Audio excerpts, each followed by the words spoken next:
Bienvenidos a un nuevo video de ciencias sociales, en este caso para grado octavo. Recuerde que hemos estado trabajando en lo que son las revoluciones burguesas, revolución estadounidense norteamericana y revolución francesa. Y justamente hoy vamos a ver el final de ese proceso revolucionario francés con el inicio de el imperio napoleónico dado por el emperador Napoleón Bonaparte. ¿Ok? Entonces, recuerden que la Revolución Francesa tuvo varias etapas, lo que fue los estados generales, la reunión de los tres estados, ¿vale? El clero, la nobleza y el pueblo o el estado llano, después lo que es la Asamblea Nacional, después la Asamblea Constituyente, después lo que sería el régimen del terror y por último el directorio. Entonces vamos a estar hablando de cómo esas fases de la Revolución Francesa, esos conflictos que se presentaron durante la Revolución Francesa durante más de 10 años, dieron origen a un proceso de estancamiento de ese proceso revolucionario y la toma del poder por parte de Napoleón. ¿Ok? Entonces vamos a ver algunos datos importantes que trabajaremos en lo largo de la presentación, como lo que son estos. Napoleón Bonaparte nació en la isla de Córcega, una isla italiana, y se incorporó a Francia desde muy niño. Siguió la carrera militar como becario, graduándose en la Academia de París en 1785. Tras el triunfo de la Revolución Francesa en el 89, simpatizó con el nuevo régimen y participó en las campañas de Italia y Egipto en contra precisamente de las otras monarquías. Aportó la fuerza militar que hizo triunfar el golpe de Estado en 1799 y logró quedar al mando del país como primer cónsul vitalicio y por último emperador en 1804. Derrotó a los extranjeros y dentro del propio país abdicó y se va a la isla de Elba en 1814. En febrero de 1815 vuelve gracias a que el pueblo lo necesitaba, lo pedía y inicia el gobierno de 100 años, que fue los últimos, perdón, 100 días, que fue los últimos 100 días que tuvo de gobierno antes de ser exiliado y derrotado en la última batalla que tuvo en 1815 en Waterloo, donde es desterrado a Santa Elena, la isla de Santa Elena, donde va a morir más o menos unos 6 años después de 1821. Entonces vamos a estar hablando de la vida de él, de cómo inicia el imperio napoleónico, cómo finaliza la Revolución Francesa con el inicio del imperio napoleónico. Entonces, datos generales, se casa con Josefina, que era esposa de un vizconde que fue ejecutado durante el proceso de Revolución Francesa en la guillotina, ¿vale? En 1794, y contrae matrimonio con ella porque decía que era la mujer de su vida. Tras volver a Francia como un militar victorioso, lidera con la ayuda de su hermano Luciano y Sille un golpe de estado. Recuerden que Napoleón Bonaparte desde muy pequeño inició la carrera militar y estuvo precisamente al mando de los ejércitos en la Revolución Francesa, dándole muchas victorias a los revolucionarios. Cuando él vuelve como un líder consagrado de la milicia, empieza a gestarse un golpe de Estado, porque recuerden que estamos hablando de un momento donde se hablaba del régimen del terror, de Robespierre. Entonces, desde ese punto, Napoleón Bonaparte empieza a ver que la revolución está tambaleando, hay unos en contra de otros, hay inconformismo, las otras monarquías extranjeras están viendo cómo devolverle el poder a la monarquía francesa, a pesar de que ya Luis XVI y María Antonieta estaban guillotinados, pero volver a retomar ese poder monárquico en Francia. Y Napoleón Bonaparte lo ve como un buen momento para iniciar un golpe de Estado. Y es así que el 10 de noviembre de 1799 entra por la fuerza en el Consejo de los 500. Recuerden que ese Consejo de los 500 era una especie de Senado donde la Revolución Francesa planteó lo que iba a ser su nuevo Estado republicano. Se nombra un gobierno provisional formado por tres cónsules, Napoleón, Silles, Ducos y él es el denominado cónsul o consulado. El 2 de agosto de 1802, Napoleón es nombrado cónsul vitalicio tras obtener el respaldo de los franceses en un plebiscito, y el 18 de mayo de 1804 el Senado nombra a Bonaparte emperador de los franceses por la gracia de Dios y de la República.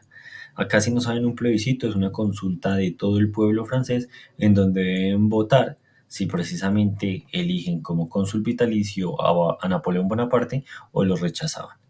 Esta decisión fue apoyada por 3.572.000 votos, en contra de 2.579.000 de los ciudadanos franceses, en un plebiscito que el propio Napoleón convocó, muy similar a los plebiscitos que se han generado en Colombia, donde el pueblo sale a las calles y vota por sí o no.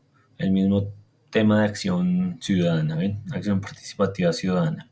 El 2 de diciembre de 1804, en la Catedral de Notre-Dame de París, Napoleón fue coronado emperador por el Papa Pío VII, y ahí es cuando inicia su carrera como emperador y establece el Imperio Napoleónico. Entonces, todo esto estaba pasando dentro de Francia, pero cuando establece el Imperio Napoleónico es cuando empiezan sus ímpetus de conquista por todo el mundo. Conquistar Italia, Alemania, Bélgica, Francia, Francia no, Portugal, España incluso, e incluso se atrevió a pelear con los rusos. Entonces, vamos a ver cómo fueron las políticas interiores para el país de Napoleón Bonaparte. Entonces, gobierno de forma autoritaria, porque era un emperador, mantiene los principios de la Revolución Francesa, fraternidad e igualdad, acaba con las luchas internas de persecución de los grupos radicales, girondinos y jacobinos, muchos de ellos son guillotinados, reorganiza la administración en Francia, figura el prefecto, firma la paz con el Papa Pío VII a través de un concordato con la Iglesia. Recuerden que la Revolución Francesa se separó de la Iglesia Católica. Él no, él renueva como sus relaciones con el Papa Pío VII y crea un nuevo código civil, igualdad legal y fiscal, libertad civil y derecho de la propiedad, al igual que establece una administración centralizada y una reforma unificadora de la enseñanza pública, y crea un banco nacional denominado el Banco de Francia y una nueva moneda, el franco. Entonces inserta varias políticas importantes a nivel interno para poner a Francia como en un nuevo momento de regocijo a nivel internacional. La expansión del imperio se da de esta forma. Acá vemos lo que son los diferentes imperios, el reino de Prusia, el imperio austriaco, entre otros, y empieza a haber un momento donde vemos cómo el proceso revolucionario que había obtenido ciertas victorias a nivel militar empieza a extenderse por toda Europa.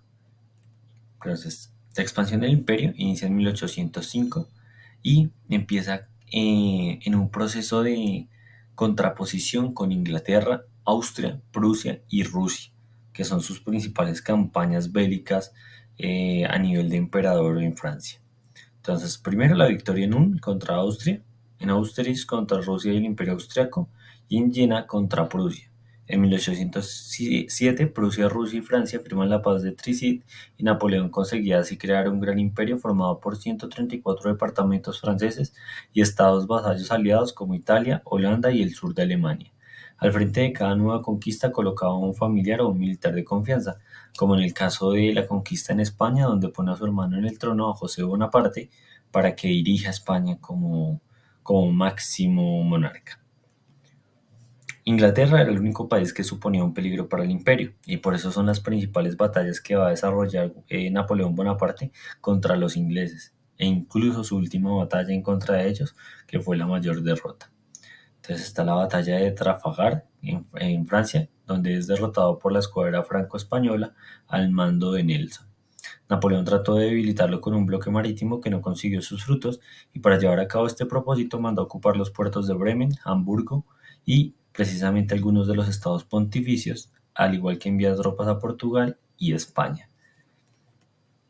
En España encuentra especiales problemas y provoca el estallido de la Guerra de la Independencia, porque recuerden que con el tema de la ocupación de José Bonaparte en el trono, muchos españoles no estaban de acuerdo porque eran leales al rey, y esto genera una inconformidad general en España y desata una revolución que nos ayuda mucho a nosotros como virreinato.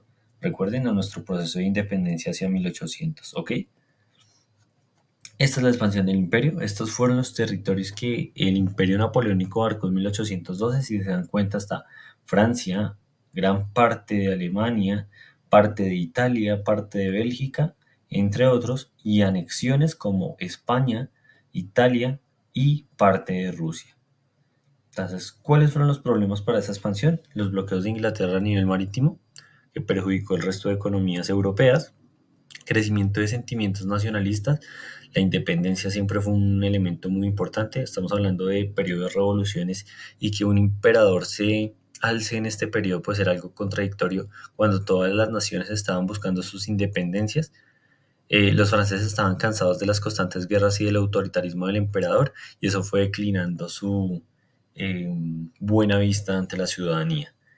También la campaña de Rusia, que fue un total fracaso. Con la expansión máxima del imperio, Napoleón Bonaparte se le ocurre seguir avanzando hacia Rusia y ocupar el territorio ruso, y precisamente avanzar hacia Rusia no es un buen ejemplo a nivel histórico. Le ha pasado a Napoleón, le ha pasado a Hitler, le ha pasado a muchos en la historia cuando atacan Rusia y llega las nevadas, los inviernos. Por lo general las tropas enemigas de Rusia siempre terminan alejándose o rindiéndose. Entonces, tras ese fracaso en 1812, los países dominados por Francia comenzaron a rebelarse y a generar sus propias revoluciones. Prusia, aliado oficial del imperio, declaró la guerra a Napoleón y se unió a Inglaterra y Austria. Uno de los mismos colegas, precisamente el país denominado Prusia, salió con los ingleses y Austria para derrotar a Napoleón por sus ímpetus expansionistas. Es así que los ejércitos aliados se lanzaron a la conquista de Francia, derrotan a Napoleón en la batalla de Leipzig en 1813 y avanzan hacia París para tomarla. En marzo de 1814, las tropas aliadas entran en la capital francesa y Talleyrand, ministro de Asuntos Exteriores de Napoleón, negocia la deposición del emperador y la restauración de los Borbones, primer tratado de París, o sea que Francia iba a volver a ser una monarquía. Napoleón firma la abdicación y parte al exilio en la isla de Elba. La mala gestión de Luis XVIII provoca que el pueblo pida la vuelta de su emperador. Recuerden que destituyeron otra vez a los Borbones, que eran precisamente esos monarcas afrancesados como Luis XVI. En este caso, un nuevo monarca que no administra muy bien a Francia, y la gente pide, o el pueblo francés pide nuevamente la vuelta de Napoleón. Primero de marzo de 1815, Napoleón desembarca en Golf con 700 hombres y el 20 de marzo entra triunfante a París nuevamente derrotando a los Borbones. Bonaparte elaboró un nuevo texto constitucional, un nuevo códice, ¿vale? O códice que confiaba el poder legislativo a dos cámaras y obtuvo el apoyo de todos los soldados franceses.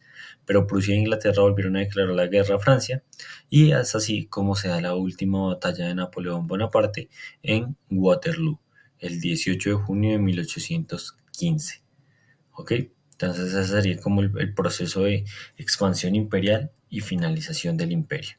En esa batalla precisamente, en Waterloo, es donde se le pone fin al imperio napoleónico como tal, y es exiliado Napoleón Bonaparte a la isla de Santa Elena, ¿vale? Que es el momento en donde se da por derrotado Napoleón Bonaparte como militar y se rinde. Entonces recuerden que cuando vuelve a Francia se da un periodo de 100 días literalmente de gobierno, y es cuando el 21 de junio de 1815, después de los 100 días de su vuelta, abdica a favor de su hijo y fue reportado en la isla, deportado, perdón, a la isla de Santa Elena, en donde moriría como tal después de una enfermedad, se dice, muy, como muy agresiva para la época, y no se tenían los cuidados paliativos. Entonces muere alrededor de 6 meses después de que es transportado a la isla de Santa Elena. Estas fueron las guerras de revolución y el imperio como tal. Pueden analizarlas en este mapa si quieren pausar un segundito. Ver, por ejemplo, qué era Francia en 1799 antes de iniciar el imperio. Después las conquistas en 1792, las anexiones en 1804, los tratados, los aliados, entre otros, ¿ok? Y las bases navales que dejó por el mar Mediterráneo, por el Atlántico, perdón, y el Mar Negro. Y el fin, como les digo, donde el 5 de mayo de 1821 fallece a causas de... hoy en día no se tiene en cuenta como tal cuál fue la causa de su muerte real, pero dicen que fue una infección muy grave para el momento, aunque otros dicen que fue envenenado, que fue asesinado, pero pues no se tiene claro porque en esos momentos no había una necropsia como hoy en día. Entonces Napoleón había estipulado en su testamento el deseo de ser enterrado a las orillas del Sena. Sin embargo fue enterrado en Santa Elena, y ahí yace su cuerpo en estos momentos. Valoración a nivel general del personaje: genio militar, gran estratega, su capacidad como hombre de Estado fue magnífica, generó uno de los códices de derecho más importantes de la edad contemporánea. Para muchos es un hombre ideal, incluso en la serie de Netflix que se llama Napoleón, que tiene como un título el nombre de este gran emperador. Lo muestran como un estratega militar increíble y como una persona muy, muy inteligente a la hora de realizar este tipo de estrategias. Para otros era un déspota ambicioso, una persona que no sabía controlar el poder y que llevó a Francia a una crisis también muy grande. Y para muchos, una figura fundamental en la historia que cambió precisamente el proceso de virreinatos en España, por ejemplo, cuando invade España y deja a su hermano al poder, los virreinatos acá en Sudamérica pueden generar sus procesos de independencia, o sea, impacta a nivel mundial, claro que sí, es un personaje trascendental en la historia, claro que sí. Y ahora, por eso quiero que investiguen un poco lo que es a raíz de un escrito, la importancia que tuvo Napoleón Bonaparte en la historia del mundo contemporáneo. O sea, después de haber visto ya estas más o menos 12, 16 diapositivas, que ustedes me redacten un escrito sobre la importancia de Napoleón Bonaparte en la historia del mundo contemporáneo, ¿ok? Teniendo en cuenta que generó un impacto real con los conflictos internacionales con Inglaterra, Prusia, Austria e Italia, a pesar de que eran aliados. Recuerden que en un momento empezaron a confrontarse con los ímpetus imperialistas de Napoleón y claramente lo que es ese proceso imperial de Napoleón cambió drásticamente el esquema a nivel internacional de todas las alianzas en el mundo. Y al igual que generó procesos revolucionarios indirectamente en todo el mundo. Entonces, vale chicos, muchas gracias por su atención y que estén muy bien.